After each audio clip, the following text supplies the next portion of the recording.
It's hard when you feel like you're an illegal person because the state is telling you that you're not worthy, you're not enough. Just because we got marriage equality doesn't mean our fight's over. Our fight's just started. We live in a world where we're taught to fear. We're taught to fear our neighbors, we're taught to fear other countries, we're taught to fear each other. So somewhere in that equation, and I believe it starts in the home, if we continue to hurt each other because of fear, hurt people will hurt people. At some point, that has to stop. This is a terrifying place to be gay. There's no hate crime protection for gay people. If you beat somebody to death yelling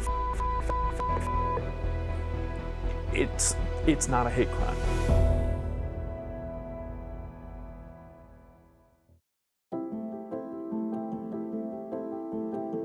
I went to college in Casper, Wyoming, and that was right after Matthew Shepard had died. So in that, it was still very fresh for me, and I knew that it might not have been safe for me to come out. I fell in love with a woman, and I came out that year. It was 2004. Much to my mother's chagrin, she wasn't real thrilled, but she learned to accept it. She loves me. My father was more accepting. I dated a lot of folks in my 20s, kind of all over the spectrum. And then after a very hard breakup, I ended up dating a cis man. And we ended up getting married. However, that marriage was very rushed. We sprinted down the aisle, he and I, and then went through a very long and painful divorce. After that, I met my partner, who is amazing and fits me wholly and completely, fully understanding, and he understands my queerness because he's also queer. So I don't have to hide that part of myself or shield myself. Growing up trans was a hiding game, quite literally. I hid my body in blue jeans and sweatshirts. I hid my gender so deep in my head that even I couldn't find it most of the time. I hid my depression and anxiety in liquor. I hid my tears in the shower. For 19 years, I hid. And to be honest with you, this isn't the kind of hiding that I'm ashamed of. This isn't the kind of hiding that I chose or ever would have chosen on my own. This is the kind of hiding that felt necessary for me in small-town Kansas. This is the kind of hiding that kept me from being beaten up in bathrooms. It kept me from being kicked off the swim team or from losing friends. In other words, this, with exception to the alcohol, this was the kind of hiding that kept me safe. My name is Brett, and I'm a writer, son, brother, lover, Christian, and recovering alcoholic. Woo!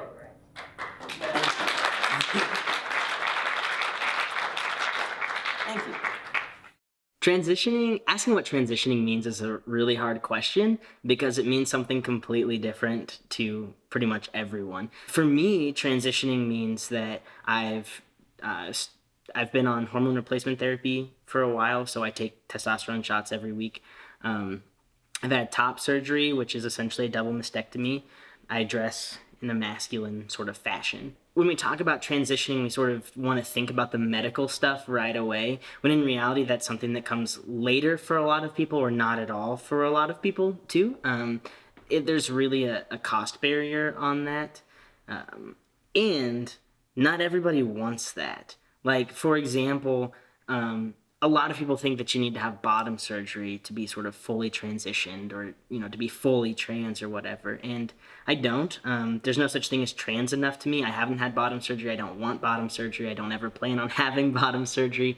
And that doesn't make me any less of a trans person than, someone who has had it, or someone who hasn't had any sort of medical intervention whatsoever.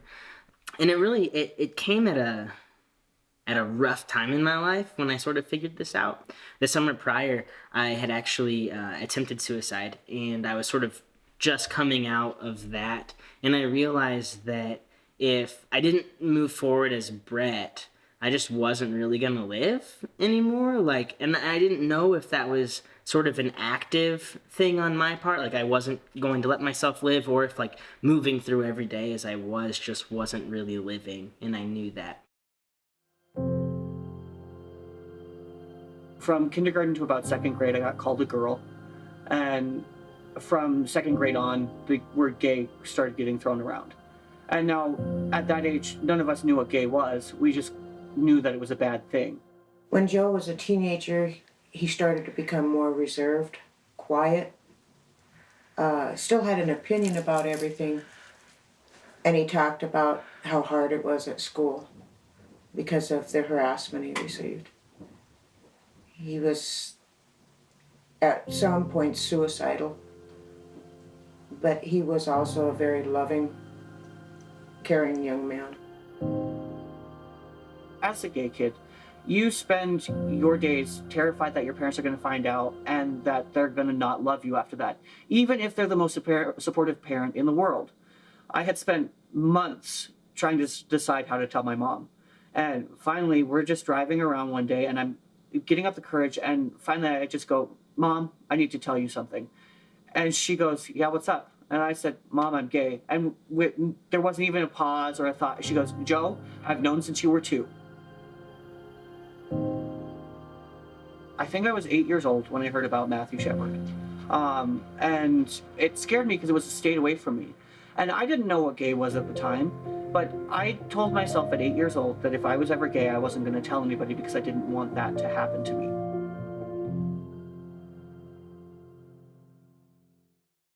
Well, he came out to me first.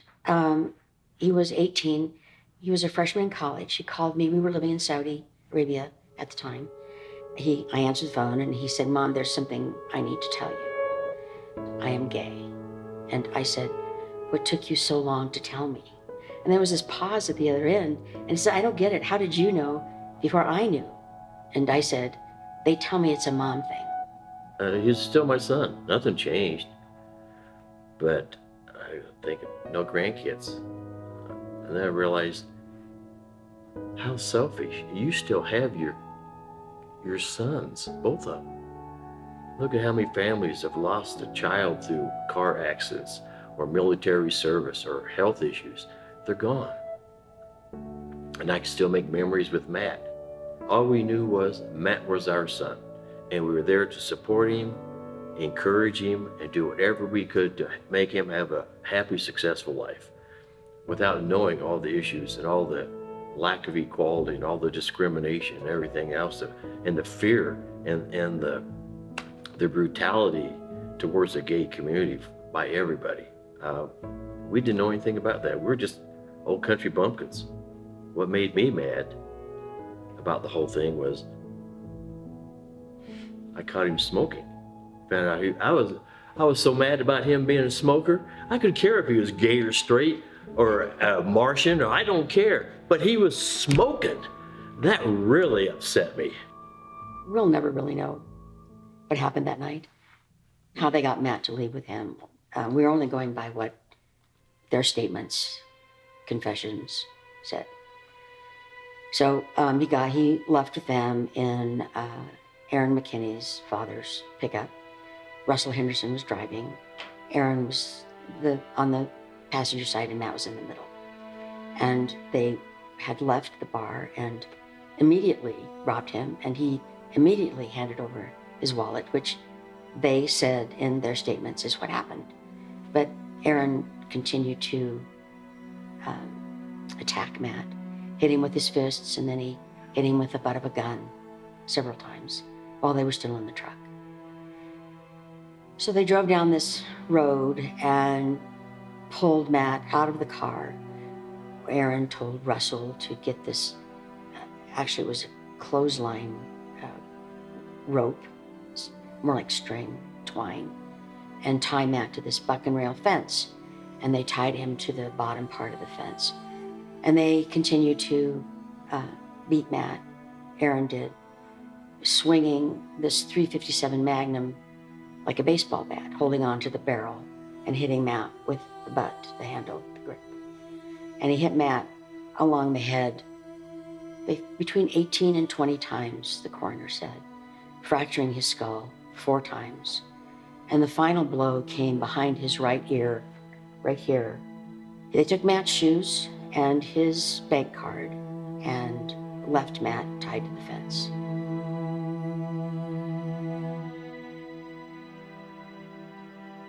Matt was found by a mountain biker who was the next day riding his bike through the hills where Matt had been left. Took a different route than he normally took. Yeah, he did. And then he fell in this one place. And when he looked up, he saw Matt tied to the fence. If he'd fallen in any other place, he would not have seen Matt. The emergency room doctor said he'd never seen injuries like that on another human being except in a tremendously horrific automobile crash. We asked the doctor, well, what can we do? And he said, the one thing you can do is not take your anxiety into his room. So we tried not to. We had Matt's music was there, and we played his favorite music, and I had a bottle of perfume of mine that he liked. So we wanted him to know that we were there. And then we talked to him, and we touched him and held his hands and stroked his arm. And they told us that we needed to start thinking about making a decision On whether or not to disconnect all his life support. And we gathered everybody around us that was there, family and friends, and we surrounded his bed and were holding on to him, thinking that we're just not ready to let go. But he made that decision for us. So he was gone.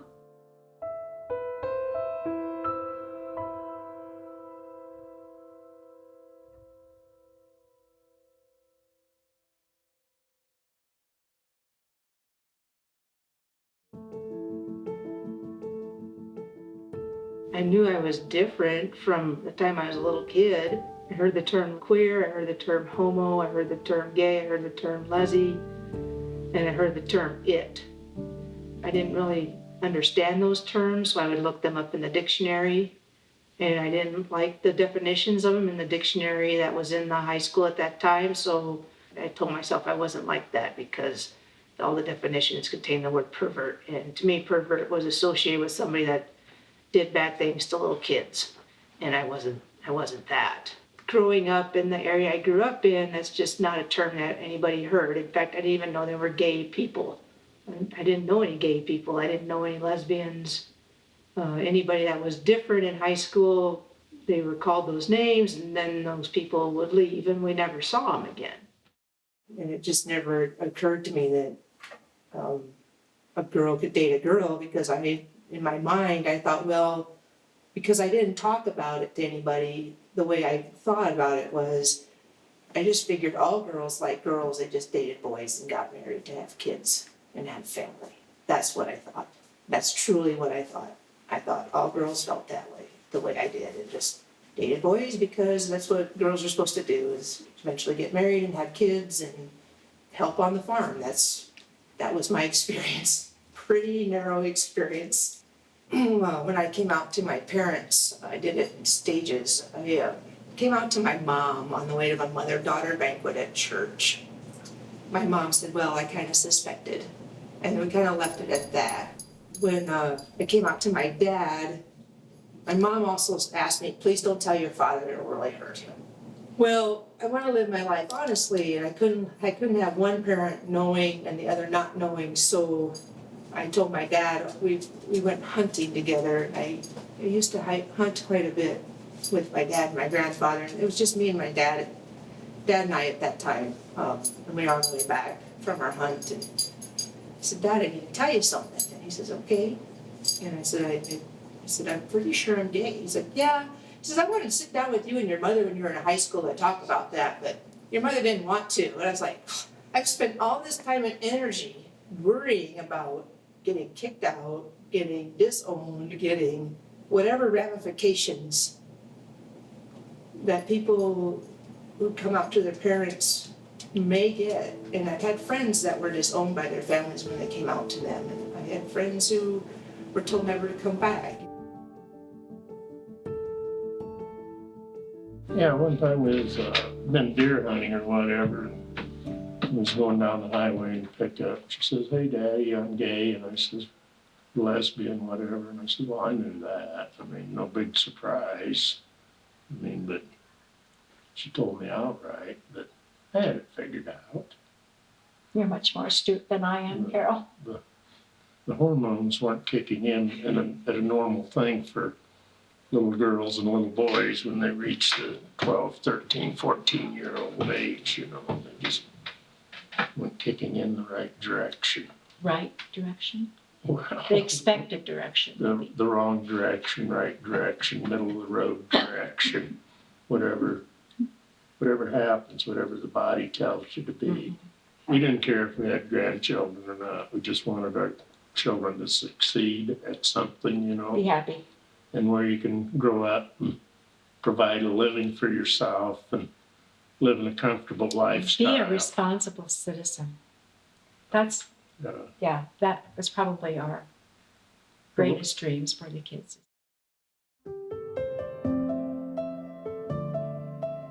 I met a guy when I was a sophomore in high school. You know, back in those days, the script women were given is you went through high school, you graduated high school, you got married, you had 2.5 kids, and you lived together till Social Security, and then you traveled. And that was the ideal script you were given. So a lot of us didn't question it at that time. And so I met him when I was a sophomore in high school, and got married a year after I graduated.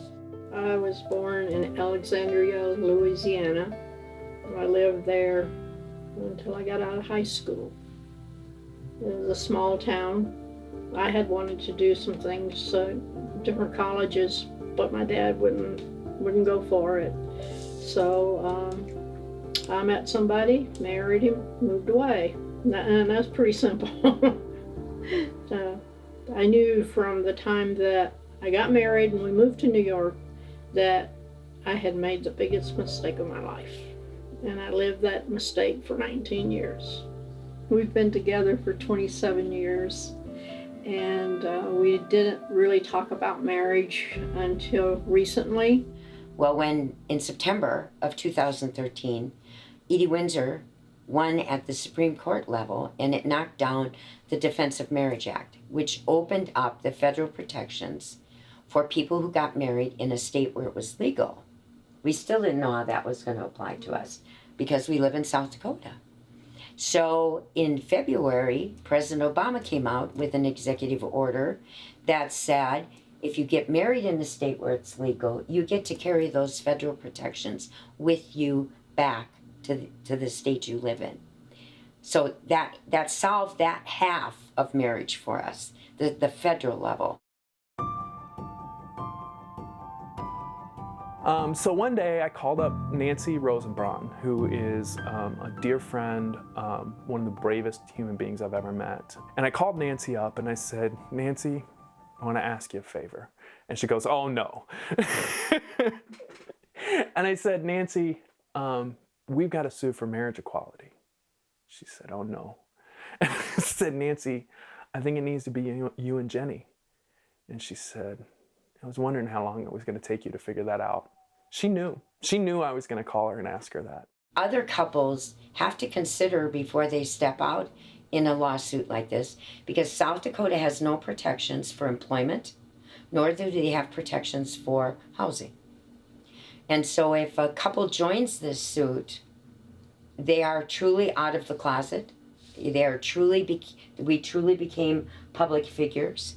When we sat down and made the final decision, both of us felt that not doing it would be wrong.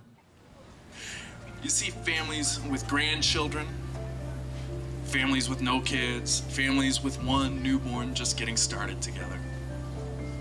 What you see before you is a true cross-section of the state of South Dakota. And these families have stood up to represent us. They've stood up to fight for all of us, gay, straight, queer, cis, trans, all of us. Because whenever some suffer inequality, all suffer from inequality.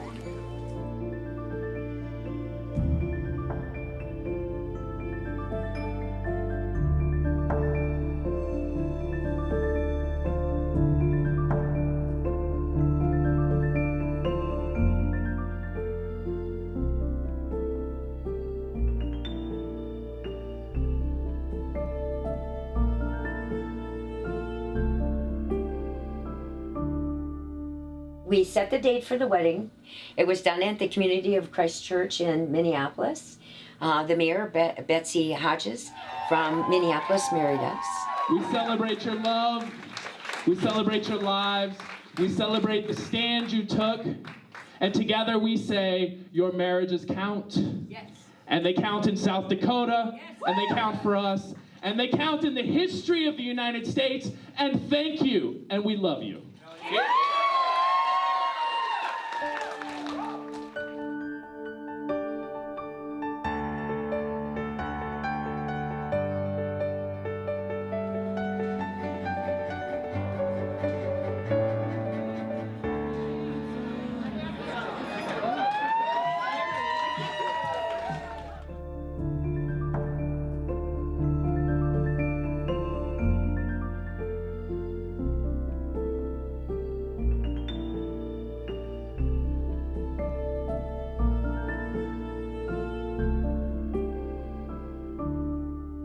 I do want to say this, I do want to add this. I think a person's sexuality has no place in our government.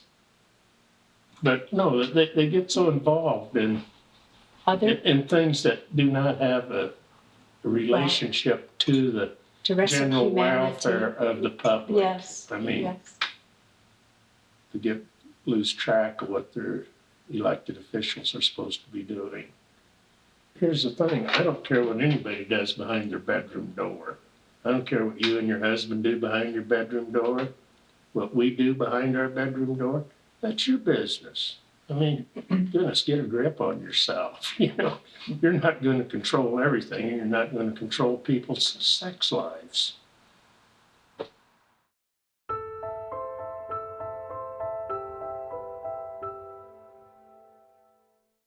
To legislators listening, what would you say to them? You're supposed to work for the betterment of your community, your state, and your country, and you're not doing it. Any kind of legislation that would legalize discrimination hurts this country. It divides the country. Anything that would engender or encourage any kind of hate, any kind of discrimination based on hate, is not why we are here. It's not why we're here. How can we be examples for the world if we can't even be examples for our own kids and grandkids and our own citizens to have basic equal rights? If you want to talk about the turning point in the South Dakota movement, it's SB 128. Essentially, the essence of the bill was that folks could discriminate on the basis of sexuality. It also declared that South Dakota is a sovereign state and the feds can't do anything. I mean, it was a fundamentally unconstitutional bill. It showed a basic misunderstanding of 8th grade civics, not to mention a basic misunderstanding of civil rights in this country. SB 128 that rolled through here really just lit a fire under the entire movement. They were trying to take away not just our adoption rights, but our rights just to exist. It was going to go back down to Jim Crow laws, you know, like you cannot have a sandwich here, you know, you cannot buy a cake here, you cannot, you can't sit here, we don't serve your kind, like where a store could put that in the window. It made no sense to me. Like Like, we've come too far for this, y'all. Like, we've come way too far. How is this happening? So we had a little rally. We did a little protesting. We marched Pier, and that bill was killed relatively quickly. So it didn't make it out of committee, which is great. And it was, go all in or go home. It was time to fight. They picked the fight. They poked the sleeping dragon. And so we did. We fought and we won that one. And then we realized that there was no going back. South Dakota has never been a state that hates people. I've never seen that. So to just see this crazy legislation come out of nowhere, just fear. It's fear-mongering. I decided to run for office because I want to try to bring some unification. I'm tired of the division that I see happening in our country, the division I see happening in our state. That's not what South Dakotans are about, and it's not what Americans are about.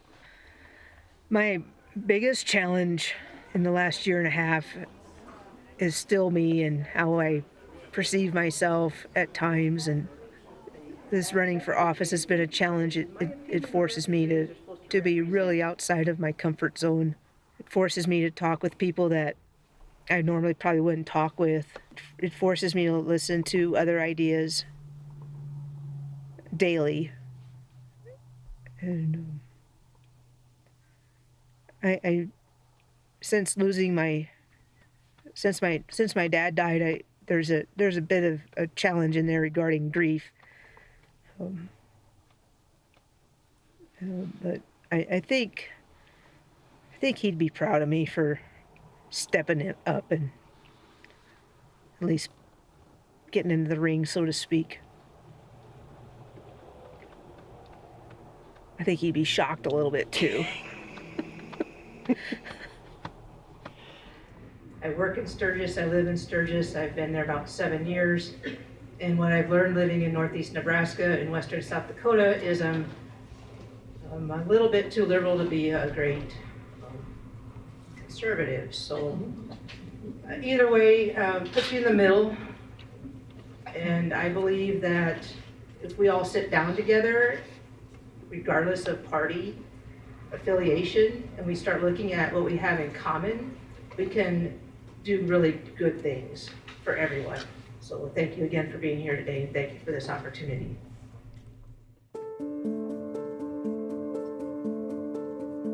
Nobody knew who we were with the media.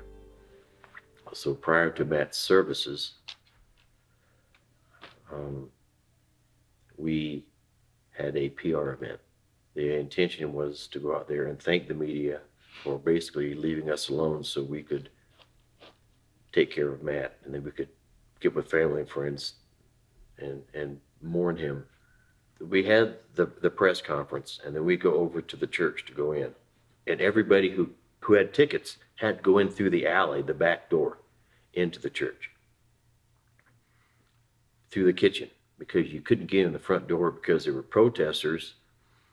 Fred Phelps and his Mary Band from Westboro Baptist Church out of Topeka were there, and they had a fence around them. And then there were protesters against them facing them. And it was a media circus. That was the first time I protested against Fred Phelps. He had come to Casper to try and erect a life-size monument of Matthew Shepard that said, "Matthew Shepard burned in hell this day for crimes against God," in front of Judy and Dennis's church. So we all fought that day, and of course it did not happen, but it was a rough day to watch these children, 6, 7 years old, holding terrible signs that said "God hates fags" or "F you, dyke." I wasn't even out, but I was already experiencing hatred from people that didn't know me. Matthew Shepard was my biggest turning point for fear, because seeing that beautiful young man die in such a horrible way because that he was gay. I couldn't understand that, how anybody could do that to somebody. And my fear was, because we live in a small town, that it could happen to Joe. And that was my biggest fear. I didn't want anybody to harm my son. Fast forward to high school, we did a production of the Laramie Project, which is the story of the town of Laramie during and after the trial of Matthew Shepard's killers. And we sat down after one of the productions with the audience and a member from the Matthew Shepard Foundation. And we were just telling our stories. And it came to my turn, and I started talking about the bullying. And all of a sudden, the next thing I realized, my face is in my hands and I'm crying. And half the audience had gotten up to come and give me a hug because I had come out without realizing it. And it was weird because it was a full circle that Matthew Shepard, the situation there, put me into the closet, but it's what also brought me out of it, telling his story.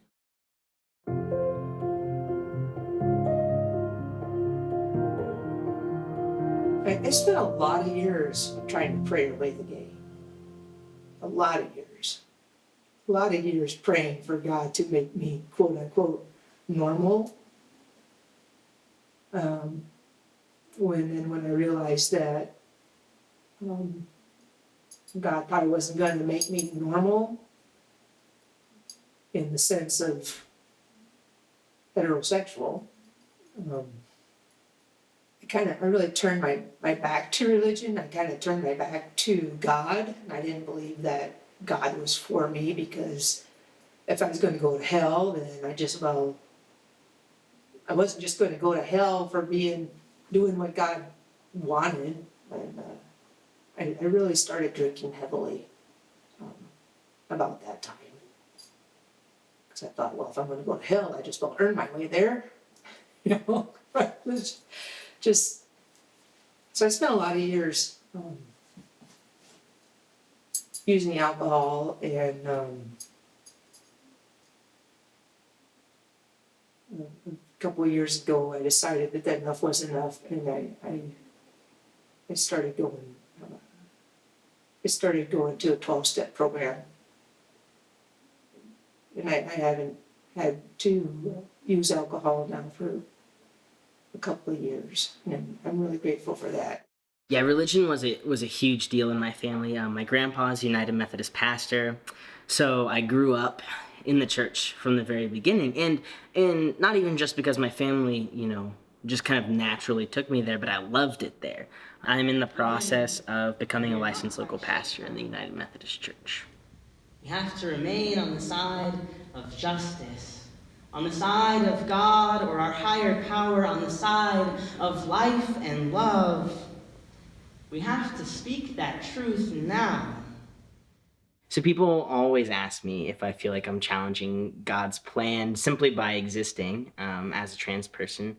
And so for me, when I think about being trans, I think about the fact that transitioning is what has given me life, and I know that my God is a God of life and love, and if being and presenting in this masculine way is what gives me that life, then I know that it's something of God. And so no, I don't think I'm challenging God's plan. I think that I am living into the fullness of it.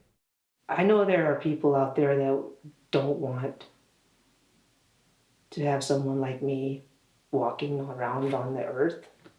I know that. I pray that, and I trust that their Creator has them wrapped in love just as much as my Creator has me wrapped in love.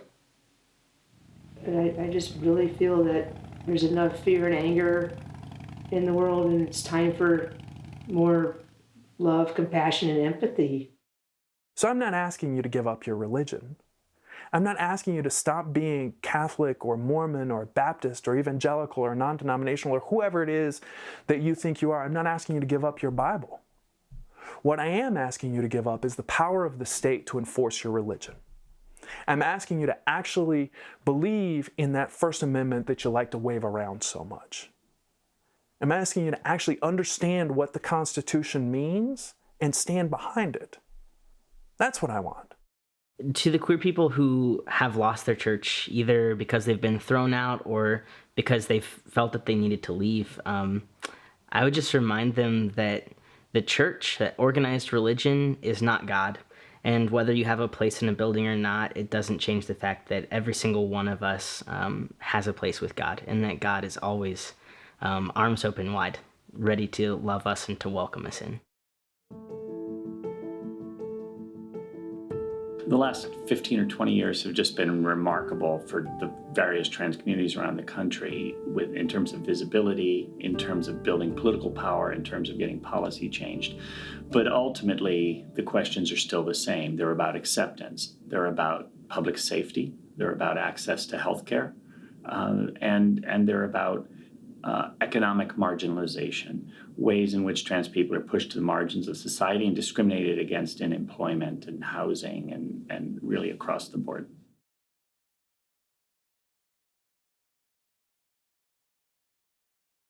Small towns are for some people and they're not for other people. But there's a lot of really great people in small towns who just want to live with other good people. And if you don't have state legislators making stuff up about trans people, calling trans children predators, they'll be okay. Once that has happened, word gets out that people are supposed to be concerned about these trans people who didn't do anything, have never caused a problem, but now suddenly people are afraid that there's a problem. That's sad and it's unfair, but it is a debate that is now engaged all over America, and we're going to come out of it having educated people better. One of the most telling things that happened in my life regarding HB2, I was actually flying to South Dakota. I was in Minneapolis at the airport, and I went to the bathroom. And in the bathroom, there were these two other guys who came in, and they came in talking about HB2 and how they were glad that it was a thing, because if they caught any trans people in the bathroom with them, they listed off all these horrible things that they would do. And they said hi to me, and they did, and I did my business, and I left, and I'm like, these people have no idea that I'm one of those people, and I'm hearing all of these terrible things. The reason people have not been accepting of transgender people is because they haven't known about transgender people. They haven't known transgender people. As we've been able to build community, as we've been able to come out more, as we've been able to stand up, introduce ourselves to our families, to the people we go to church with, to the people who we work with, they're learning about us and they're accepting us more. For them to say, hey, I know a transgender person named Mara, and she's not so bad, and she's pretty typical. And I said typical on purpose. I think this is an interesting thing. I'm on panels sometimes with other trans people, and somebody always says, we're ordinary people like everybody else. And I get what they mean, right? I have to pay my rent. I have to go to work. I have to walk my dog several times a day. But ordinary people don't really look at who they are and then go about being that, knowing that they could lose their health, they could lose their family, they could lose their job, they could lose their life. That is an extraordinary person. And all of the thousands of transgender people I've met since I've been out, it is a remarkable, extraordinary bunch of people who are strong and resilient and full of integrity. Tomorrow we leave from Sioux Falls to head to Des Moines to get married next weekend. Yeah. My family was really I don't know if surprised is the right word, but was just really happy. When I came out as trans to them, they had a lot of fears that I would never be able to find someone who loved me and like all of me, and that the trans status wasn't going to be an issue for. And so they were just overjoyed that there was someone as great as Pam, and that there was someone, period. So they were really happy. They were quick to celebrate with us.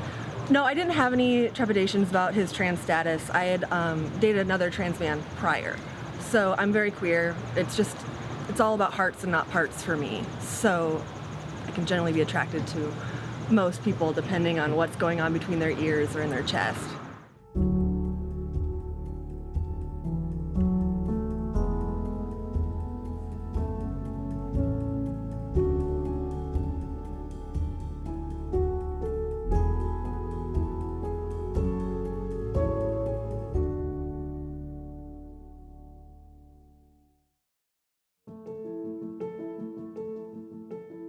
I've come to learn that I wouldn't be who I am without this part of me. I wouldn't be as strong of a person. I wouldn't be as compassionate. I wouldn't be as loving without this part of me, because going through all those struggles, you learn to how to show love rather than hate, because that's all you've got. Hate doesn't win out against hate. Showing someone love, even though they're hating you, is how to fight against that hate. And that's what I've learned to do being who I am. I currently do not have a partner. I have been actually single for 9 years. I'm moving to New York. I've decided to make that move because, for one, I've got job offers for when I graduate, but it's also because I've always been drawn to the big city life. And I hate to admit it, but a lot of it has to do with being gay. My photography is a big driving force in that. And I just feel that I can be more open about who I am there. Even though I am open and out, it's going to be something I don't feel like I have to be afraid to tell people every time I meet a new person or something like that.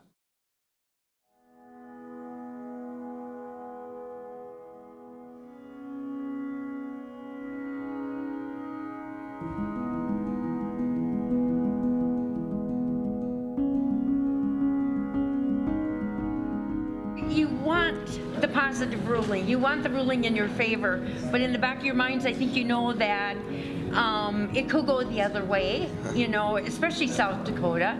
And so when the word came through, it was like, oh my God. Wow. Wow. Wow is right. Speechless. Wow is right.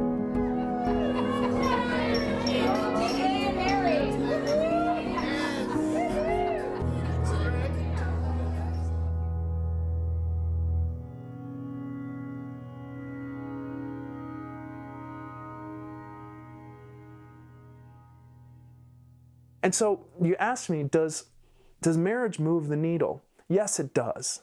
And here's why. If people can get married, the state has to recognize them. They have rights. I have a couple who've been together for 12 years in the movement.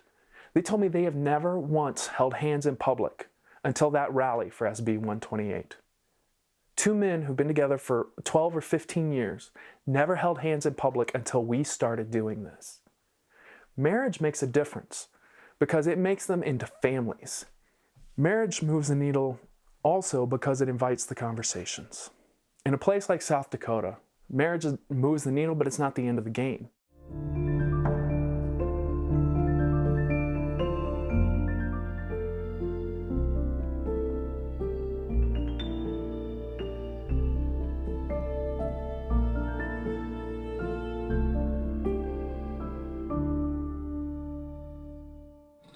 And there again, if you look at the basic definition, it is between a man and a woman.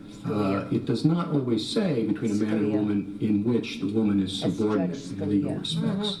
So I'm not sure it's still, again, a fair analogy to your situation.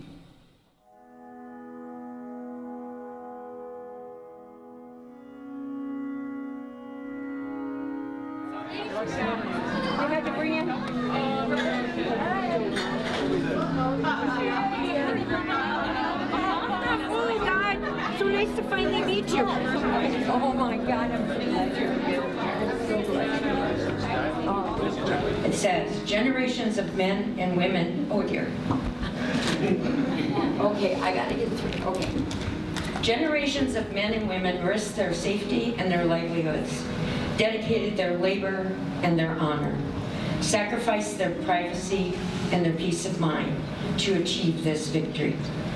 In one of the most consequential rulings on equality and liberty in decades, the court has reaffirmed that the Constitution is a living document that must respond to the real experiences of ordinary people who seek to participate in its great promises. Today, lesbian, gay, bisexual, and transgendered Americans are included in those promises. At long last, the equal dignity of our relationships under the Constitution is settled law.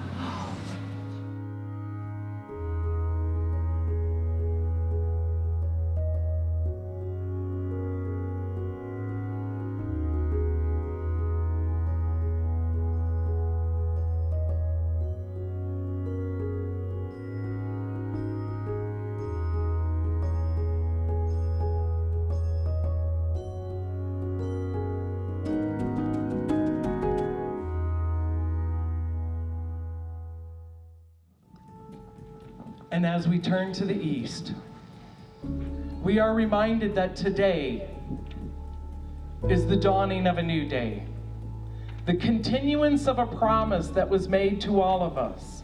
With this ring, I thee wed, and giving it, I give you all my life, all that I am, all that I have, and all that I will become. With all who are assembled here today, and by the authority vested in me by the state of South Dakota, it is with great joy and humbled admiration that I now pronounce you united, legally married, and spouses for life. Would you please kiss your spouse?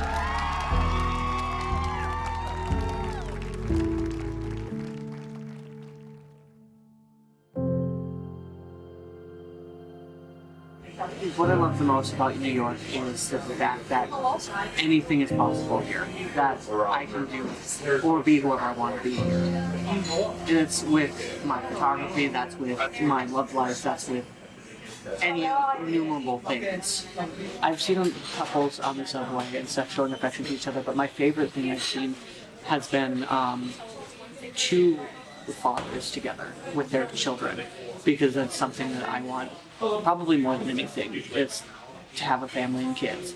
And to watch that just be a normal thing, just them on the subway together with their children, I couldn't stop smiling. I think they may have thought I was crazy because I was smiling at them, but it was something that when I was in South Dakota, it was not really ever an option. Even, I mean, now that the ruling has happened, yeah, it's an option, but growing up, I never thought I'd have a family. I never thought I'd get married. I never thought that any of that would be possible. I just thought, yeah, maybe I'll date somebody and that'll be the end of it. But being here and with the marriage ruling, the desire to be a father and the realization that it can happen and probably will is something that I never thought I'd experience.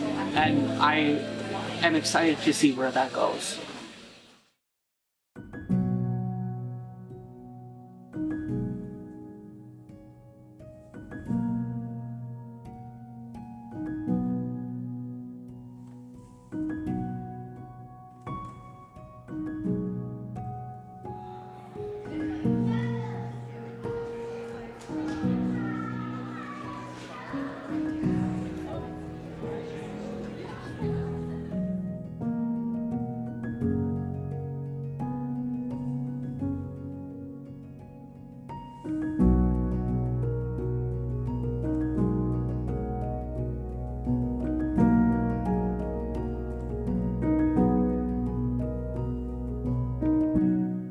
When it comes to being out, especially in a place like South Dakota, you know, we've made that calculated decision. We've counted the risk and we've counted the reward, and we've decided that the reward is greater. And our kid didn't get that choice. Our kid has out parents, and that's just the way that it is from the very beginning. And so I think that my biggest fear is that that will create a harder life for them, not because us being queer is a bad thing, but just because of some of the ignorance and hate that still exists, and the way people respond to queer and trans people. I don't want what has been life-giving for us to be harmful to them. Mm-hmm. The world that I'd like to see our baby grow up in is one of just love and one of acceptance.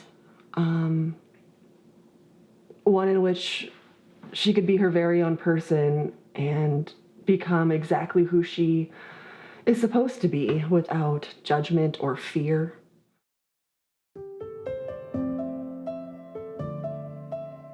All right, so this is Matthew. We met 5 years ago on a dating app, and we have been officially a couple for a year now, as of December 27th. I know when I first did my first interview, I mentioned what I want out of life and all the normalcy, the dinners, the putting dishes away, yelling at each other. And when we first interviewed, I didn't have any of that. And in the last year, all of those things kind of have come true. We want a place to call home, honestly. We want a place that's ours. And what we want is what anybody really wants, is a family, to be able to have the security of those around us, and to honestly find our happiness within each other and from ourselves. Just the normal life. We want the family, the kids, the house, the stable jobs. That's our gay agenda.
This is Jade, and here I am. I think this is better. I think I'm out of the shadows.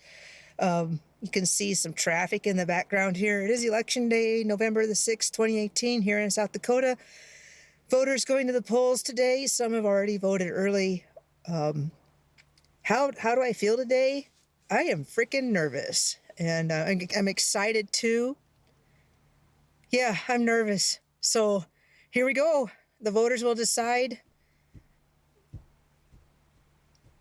Yep, the voters decide today. The people decide today. The people's voices will be heard today. And if they want something different, they'll vote for something different. It's about 4:30 Mountain Time here in Sturgis, South Dakota. About 2.5 hours now before the polls close. Honestly, I'm still a little anxious about this. I know things will be as they're supposed to be. Just got out of the bathtub. Thought maybe I would take a peek at the Secretary of State's website. On there, it does look like I have procured 14% of the vote. I will not, in all likelihood, be representing District 29 here in the state of South Dakota. And that's to be expected. I knew it was a long shot to win, let's put it that way. So I took a chance, and if nothing else, people heard a different message for a little bit. Maybe that stays. Maybe somewhere a seed is planted. I do believe that everything is the way it's supposed to be. And I believe there's a bigger plan. And I don't know what that plan is. But I still have hope that we can make a better future for future generations. So, that is all. Good night.